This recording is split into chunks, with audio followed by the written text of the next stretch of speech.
and welcome, patriots. I cannot remember a more significant time in my lifetime when it is important to remember our freedoms, our founding documents, and the intent of our founding fathers.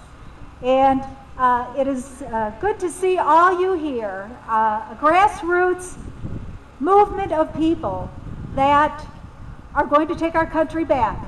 We need our freedoms are under attack unlike ever before, and we need to defend our freedoms and hold our elected representatives accountable. That is why we're here today. Before I introduce Joe, I'd like to say a few words. Joe Walsh is a man who holds the title of first Tea Party candidate to win an election in Illinois.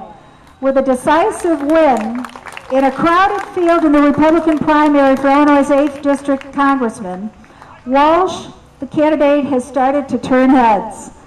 For those of us in the 8th District, let's make sure we get out the vote for Joe.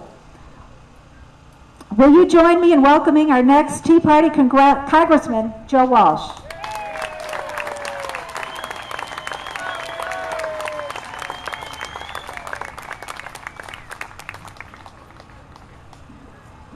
Thank you. I have such a hard time with microphones, but I'll do the best I can. God bless you all. What a glorious, glorious day. It seems like about 8 years ago, but 8 months ago, little old Joe Walsh announced that he's running for Congress. And I said some things back then, and I didn't quite know how they'd go over. I started off in my very first speech and I said, my name's Joe Walsh. I feel like I'm losing my country. And every head in that first audience nodded.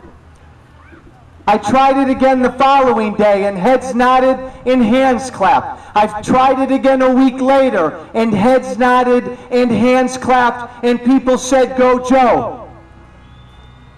I said it in early December and heads nodded, hands clapped. People said, give him hell, Joe. I realized everybody I was in front of felt the exact same way. Second thing I said from day one is, I'm a proud Republican. I've always been a Republican, but this movement has nothing to do with party. Nothing to do with party.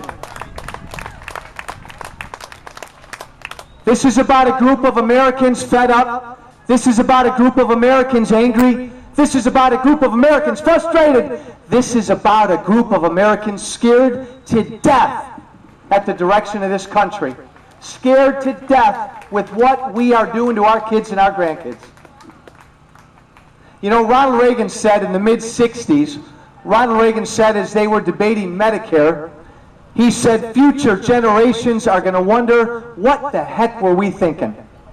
Piling that amount of debt on our kids. I've got to tell you folks, unless we stop this spending train we're on, our kids 20 to 30 to 40 years ago won't even talk to us. Our grandkids won't even want to be around us. This is a movement. This is a joyous movement. This is a glorious movement to save this country, to change the direction of this country. You know, it's not easy running for office. It's not easy at all. You open up your entire life, you had better have a real good reason for running. Too often Republicans and Democrats don't. They just want to be something. They want to go to Washington, they want to go to Springfield, they want to be something, and they stay there. They stay there for a long time, and eventually we know what happens. They become different than us. They stop listening to us. And most importantly, they no longer understand what it is that the average American, at least in this district, is going through. That's not right. That's not right at all. I want to help change that. If I'm lucky enough to go to Washington, if I'm fortunate enough to go to Washington, I'm going for 6 years. and I'm coming back home, and somebody from this crowd is going to go replace me. If I go to Washington, if I'm fortunate enough to go to Washington, I won't take one health care benefit, one retirement benefit that they get that we don't get. That's not right. And here you go, Melissa Bean. Throw this one at me, Melissa. I know you're in here taping this somewhere. If I go to Washington, I will not vote for any piece of legislation that's not found in the Constitution or increases the size of government. That's not right.